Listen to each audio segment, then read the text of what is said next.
पटना के कोचिंग संचालक रडार पर हैं, बीपीएससी ऑफिस के कई अधिकारी रडार पर हैं।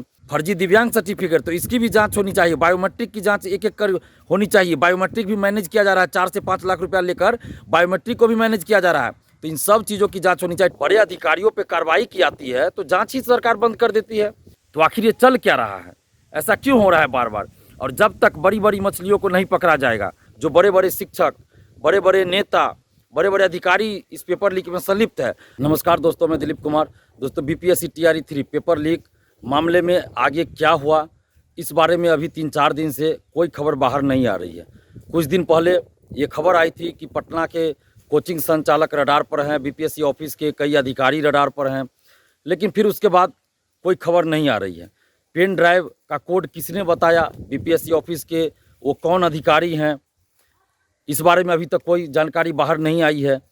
क्वेश्चन की छपाई की जिम्मेवारी किस अधिकारी ने दिया? जो ब्लैक लिस्टेड कंपनी था, जो ब्लैक लिस्टेड प्रिंटिंग प्रेस है, उसी को फिर से क्वेश्चन छपाई की जिम्मेवारी किसने दिया? ये बात ही बाहर अभी तक नहीं आई है। आखिर बीपीएससी ऑफिस के वो कौन लोग हैं, वो कौन अधिकारी है जिसने पहले से ब्लैक लिस्टेड प्रिंटिंग प्रेस को ही क्वेश्चन की छपाई की जिम्मेवारी दिया? तो ये नाम बाहर अभी तक क्यों नहीं आया है? ये नाम भी बाहर आना चाहिए। और बीपीएससी ऑफिस के कौन लोग हैं, वो कौन कौन वो अधिकारी हो या कर्मचारी हो या कोई भी हो जो इस पेपर लीक में संलिप्त हैं और पहले से भी पेपर लीक और धांधली सेटिंग में संलिप्त रहते हैं, उन लोगों का नाम बाहर आना चाहिए और उन पर कार्रवाई होनी चाहिए। लेकिन अभी तक ऐसे लोगों का नाम बाहर नहीं आया। कोचिंग माफिया, कोचिंग संचालक की भूमिका इसमें संदिग्ध बताई जा रही थी, लेकिन अभी तक किसी कोचिंग संचालक का नाम सामने नहीं आ रहा है।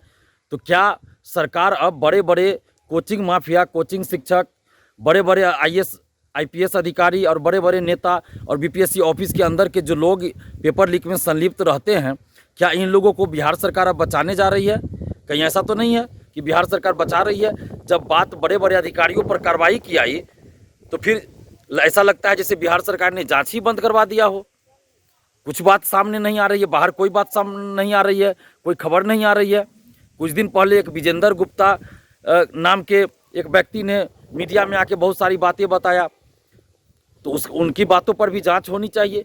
या फिर ये भी हो सकता है कि ये जो बड़े बड़े शिक्षा माफिया इसमें फंस रहे हैं, शिक्षक फंस रहे हैं, अधिकारी, बड़े बड़े अधिकारी इसमें हैं, बड़े बड़े नेता हैं, तो क्या इन लोगों ने पैसा देकर विजेंद्र गुप्ता को आगे तो नहीं किया कि विजेंद्र गुप्ता को पैसा देकर ऐसा ऐसा बुलवा दो ताकि जांच की दिशा बदल जाए? क्योंकि जब बात बड़े अधिकारियों पे कार्रवाई की जाती है तो जांच ही सरकार बंद कर देती है। तो आखिर ये चल क्या रहा है, ऐसा क्यों हो रहा है बार बार? और जब तक बड़ी बड़ी मछलियों को नहीं पकड़ा जाएगा, चाहे वो बड़े बड़े शिक्षक हो, बड़े बड़े अधिकारी हो या बड़े बड़े नेता हो, जो इस पेपर लीक में संलिप्त है, इन लोगों पे कार्रवाई नहीं की जाएगी, तब तक आगे भी पेपर लीक बंद नहीं होगा, आगे भी धांधली सेटिंग बंद नहीं होगा।